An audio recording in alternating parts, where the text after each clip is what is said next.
অনেকদিন পর। তো ভাই বিশেষ কিছু বার্তা লাইফে দেওয়ার জন্য বলার জন্য লাইফে আমি চলে এলাম। আমি গুনাহগার মোহাম্মদ আনারুল হোসেন। দেশ বিদেশ থেকে বহুত মানুষ আমাকে জানে, কম বেশি বহুত মানুষ আমাকে চেনে জানে।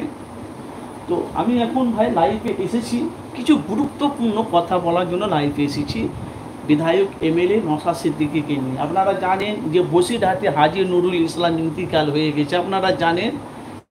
প্রায় মোটামুটি দিন দশেক চলছে কম বেশি। তো হাজী নুরুল ইসলাম ওখানে বসিরহাটে ইন্তিকাল হয়ে গেছে।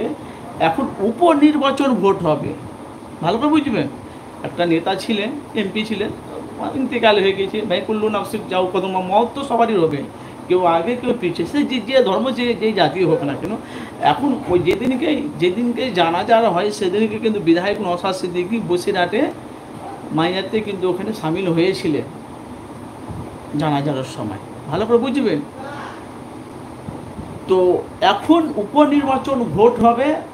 এখন জনগণ, সাধারণ মানুষ, ওখানকার মানুষ এখন বলছে আমরা এমএলএ নওশাদ সিদ্দিকী এখন